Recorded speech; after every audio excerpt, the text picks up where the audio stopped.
You will hear a conversation between an agent from City House Services and a customer who wants to have her house cleaned. First, you have some time to look at questions 1 to 4.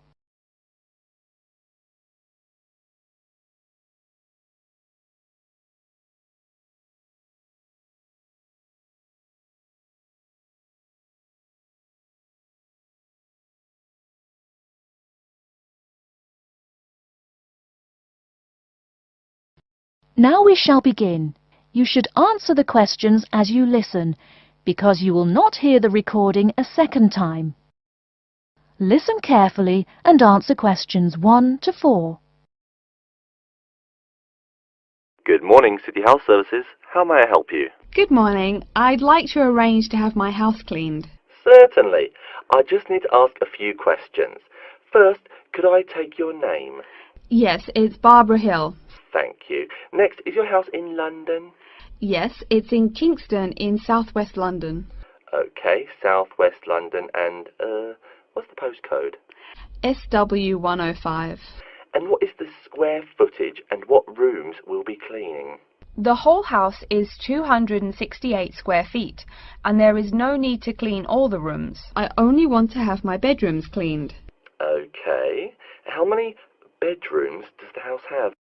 3 bedrooms. Oh no, sorry, we used to have 3 bedrooms, but we only have 2 bedrooms now. Are those single bedrooms or doubles? Doubles. Fine, 2 doubles.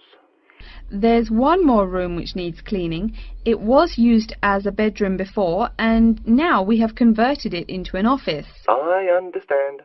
3 rooms have got to be cleaned. And are all of those rooms upstairs? Yes. Then downstairs we have a kitchen diner, conservatory and lounge. The kitchen diner is quite large and has the usual equipment: cooker with oven, refrigerator, cupboards and worktops. The conservatory has a lot of plants, but there's no need to take care of them. The lounge has a leather 3-piece suite and a large coffee table. Thank you. And do you keep any pets? Yeah, I really love keeping them. I've got 2 dogs and 3 cats. Okay, then if our staff come over to offer the service, please take your pets away. Have you looked at our service packages? Yes, I have one in front of me. Excellent. Before you hear the rest of the conversation, you have some time to look at questions 5 to 10.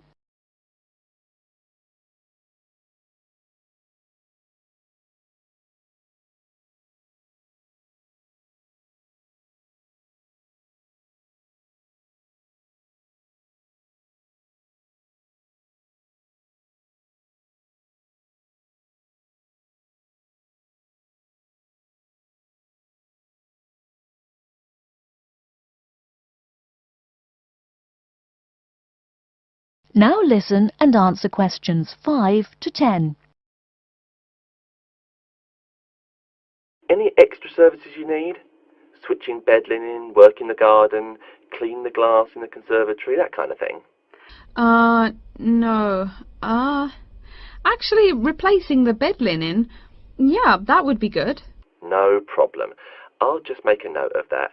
How about curtains, mats and carpets? What would you like us to do with those items?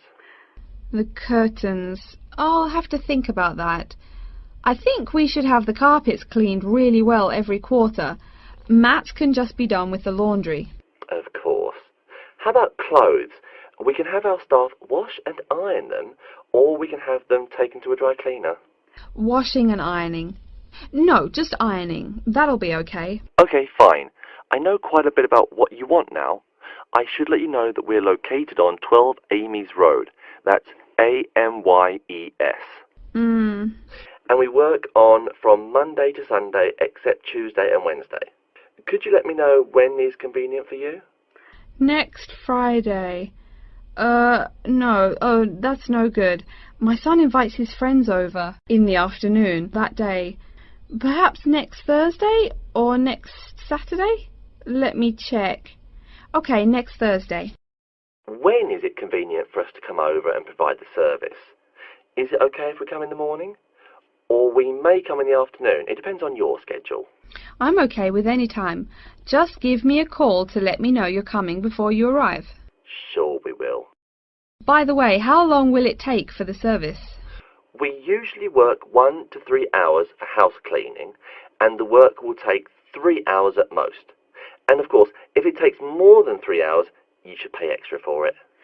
Fine. So, let me just do some calculations. That is the end of part 1. You now have half a minute to check your answers.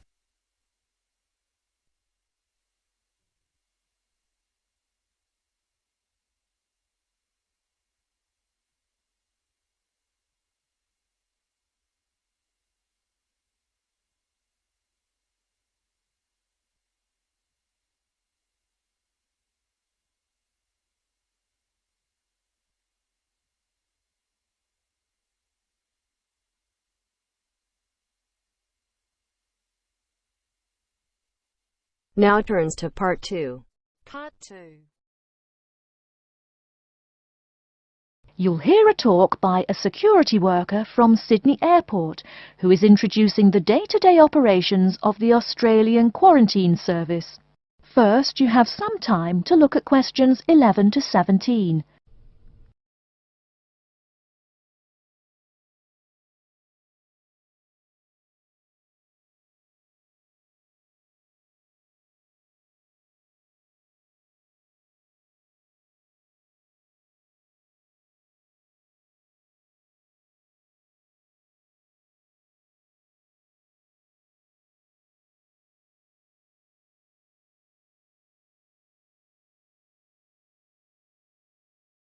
Now, listen carefully and answer questions 11 to 17. Hi everyone and welcome to Sydney Airport. Today I'll be giving you the inside information on the day-to-day operations of the Australian Quarantine Service here. We hope to provide you with a better understanding of why such heavy security regulations are necessary by educating you on how we operate and why we do the things we do. We're not here to try to persuade you to fly through Sydney Airport, though we hope you'll find your experience relatively stress-free and comfortable. First things first, our personnel. Can anyone guess how many people work at Sydney Airport? We have 200 alone working in Terminal 2, so can you guess how many in the whole airport? I heard someone say 360. That's getting closer. What? Did someone say 2,000? That's way too high. Sydney Airport actually employs 440 people. A lot, right? And about half of those employees work in security-related matters. Moving on to our not-so-human employees, let's come and see our favourite pooch, Milton. Milton is our best drug-sniffing dog on the force. He's friendly to most people. You can even come pet him at the end of our tour. Burnouts, beware though. He'll find everything. Notice that even though there are so many of us around him, Milton stays quite calm. This is the precise reason he was chosen for the job. Dogs that are chosen are not predisposed to sniff out different narcotics. That's something we teach them already. So here's a part of the airport most people never notice, the cargo transport terminal. This is where packages are shipped to and from. Normally we ship around 4,400 packages per month. In this airport alone, over 52,000 packages were shipped in and out over the past year. We ship to and from 170 different countries. Not bad, eh? Probably it will go up to over 72,000 packages this year. And despite over 100 flights in and out of here daily, the number of lost or delayed packages is impressively low. If you send your package through here, rest assured we'll get it where it's going. Let's move on to the area most of us are familiar with, the passenger terminals.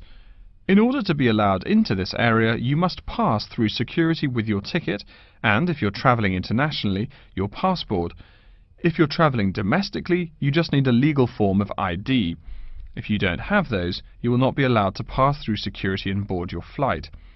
During the security scan, your carry-on items will be checked for dangerous items such as weapons, sharp objects and liquids that exceed our specified limit.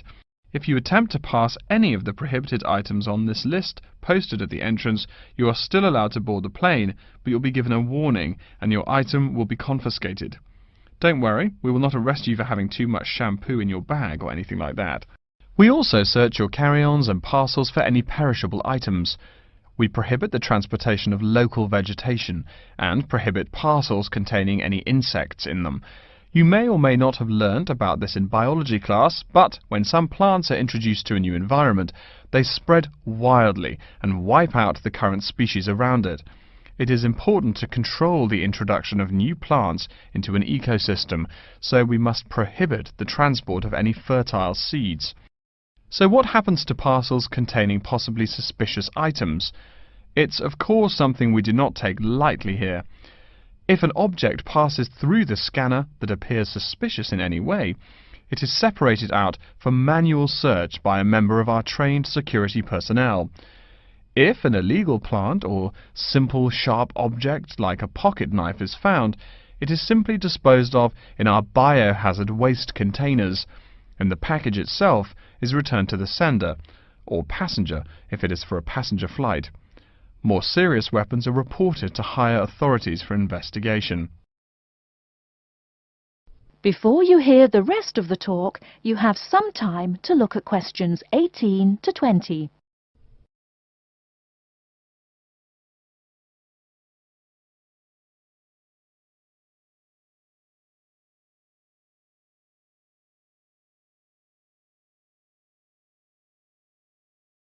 Now listen and answer questions 18 to 20.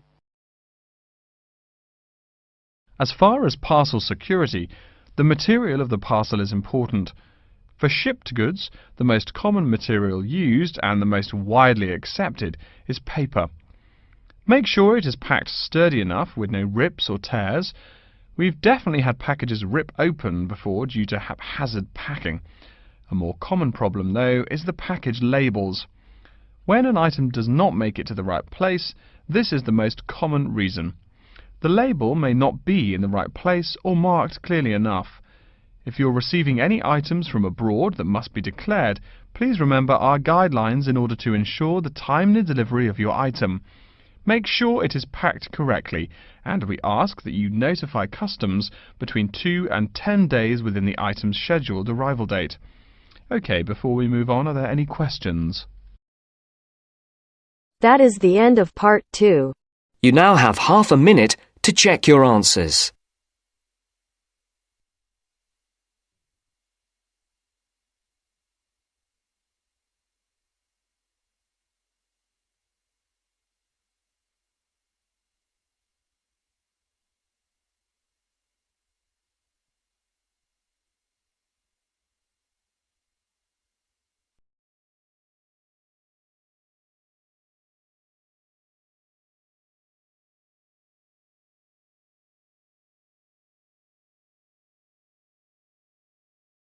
Now turns to part 3. Part 3. You will hear two students called Justin and Myra discussing a project they have to do as part of their design course. First, you have some time to look at questions 21 to 24.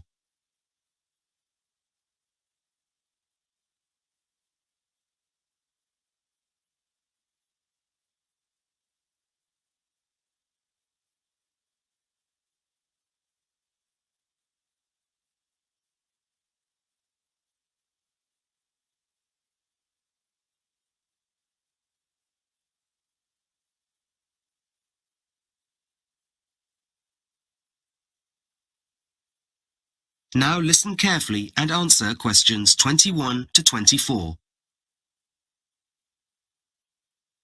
Hi Myra, sorry I'm late. Hi Justin, it's fine. I've been reading through my notes for this project. Okay? So, we have to design something. An object that could be sold in the shops. Yeah, and set out the project plan for it, the marketing and so on. Yes, I was thinking, what about designing a new type of musical instrument? You know, most people like music and I've played music all my life. Yes, we both have. But we also know that a lot of music is done on computers now. But many people don't like that, do they? They think it's cheating. I mean, I do, really. I completely agree. But we'd have to come up with a totally different type of instrument. And I'm not sure we could do that. I know what you mean. What about something for children to play? They like making sounds to music. You mean using cheap things like bells and drums? Not necessarily. We could try to invent a simple stringed instrument, for example. But even if we did that, it wouldn't appeal to that many people. Our customer base would be tiny, I think. Maybe you're right. It's a pity, but, you know what you were saying about children? Yes? Well, I do think it would be good to get into that market. How about designing a children's toy? Now that's a better idea. Though people do get tired of seeing so many different toys in the shops. Yeah, there are so many these days. People go, not another new toy. It's a good market, though. Parents and grandparents buy toys for presents, for birthdays, whatever. Yeah, it must be such a profitable area of business. And they can be very simple and cheap to produce, but expensive to buy. Yes. And we both have very young siblings. We're surrounded by toys, in fact. So we should find the creative side of it quite easy. Well, we'll see, won't we? Is that decided then? Yes, I think so. Before you hear the rest of the conversation, you have some time to look at questions 25 to 30.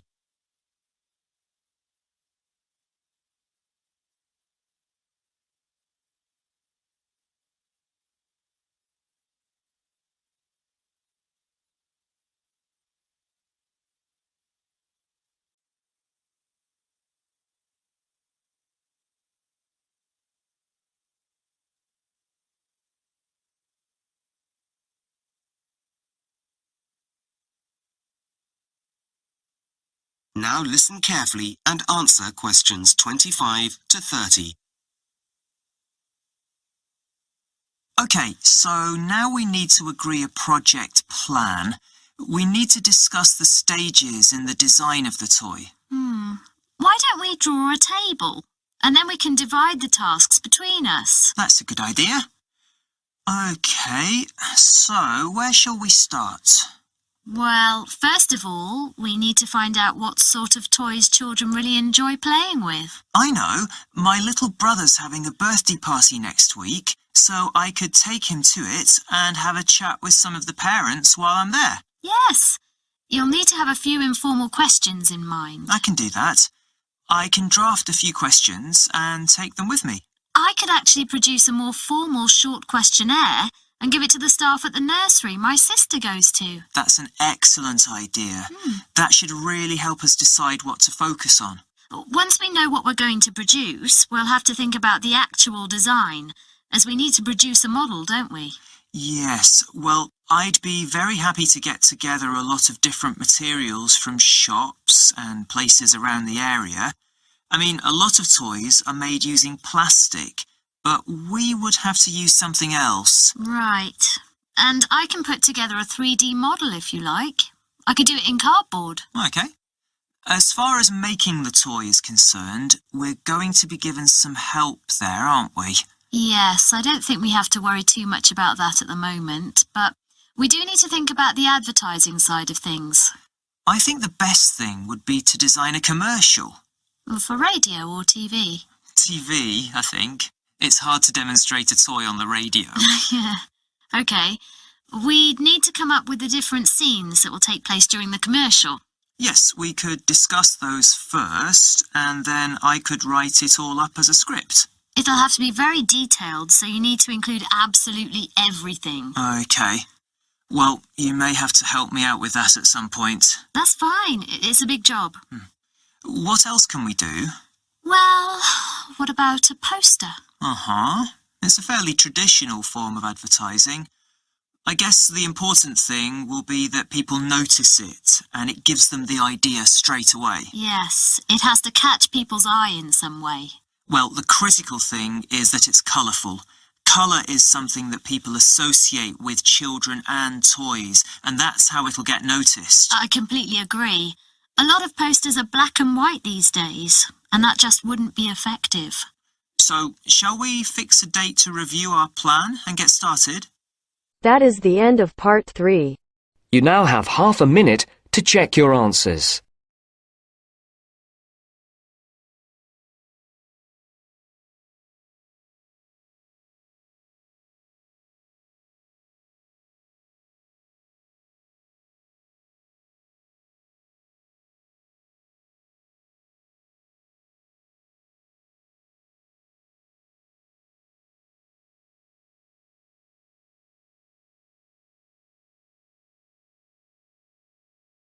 Now turns to part 4.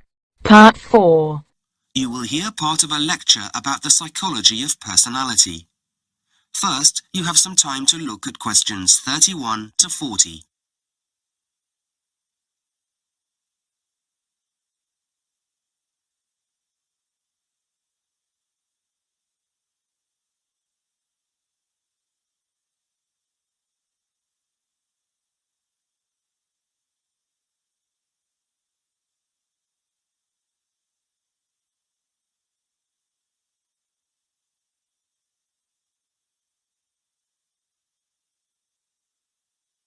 Now listen carefully and answer questions 31 to 40.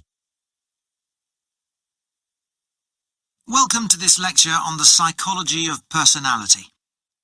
Today I'll introduce the main theories of personality, but first let's discuss what is meant by the term. A brief definition is that personality is made up of the individual patterns of thoughts, feelings and behaviours that make a person unique. Our environment and the situations we encounter also play an important role in determining how different aspects of our personalities are expressed. There are several fundamental characteristics of personality. Personality is a constant phenomenon. People tend to react in the same way when they come across similar situations. For example, no matter how great our desire not to feel angry when we're woken up in the early hours by a car alarm, or our neighbour plays his music at full volume, our immediate emotional response will usually be the same. Personality influences our actions too, and causes us to behave in specific ways. If a kid keeps bouncing his ball against the wall outside, unless we make a determined effort to behave differently, we'll probably end up yelling at him in frustration every time, rather than asking him calmly not to do it.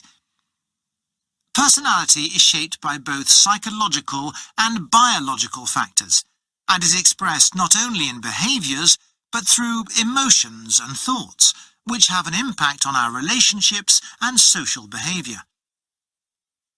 What do we mean by behaviour then? Well, it's how each individual reacts to the social and physical aspects of their environment. We all know people who seem a bit buttoned up, who don't appear to express strong feelings such as joy or anxiety, whereas another person's responses might be dramatically coloured with facial expression, gesture and voice inflection. When psychologists examine behaviour, they do so in different ways. Some theorists believe that the internal characteristics of a person dictate their behavioural pattern, whereas others hold that the behaviour of a person is a result of the external situation in which they find themselves. Of course, the way we present ourselves to the world and the way we are in private can be significantly different. How the world perceives us is a direct reflection of how we present ourselves to the world. Qualities over which we have little influence include our age, race and gender, but they certainly contribute to our personality because of how the world perceives us based on these features. The way we are treated can, in turn, affect our behaviour. For example, a person who continuously faces discrimination because of assumptions society makes about him or her may guard against this by coming across as cold or unfriendly. However, should we get to know him or her, we may discover a completely different person inside. Physical attributes, which develop over time, also contribute to personality, and include mannerisms such as speaking softly or loudly, the way we walk, eye contact, and so on. If we speak quietly, for example, it's likely we'll be dubbed shy, whereas those with louder voices might be labelled extrovert, though in reality the opposite may be true. If we walk slowly, we might be perceived as relaxed, and in some cultures, if we don't look people in the eyes, they might think we're rude. How we want the world to perceive us influences how we present ourselves to others. Characteristics such as attitude, response, and general mindset create the surface of our individual personality. Attitude includes characteristics like friendliness or being standoffish. Response is whether we're arrogant or thoughtful, and mindset concerns whether we're generally upbeat or moody, all of which hang together to create who we are. Remember, however, that the aspects of our personality that we choose to display may depend on who we encounter.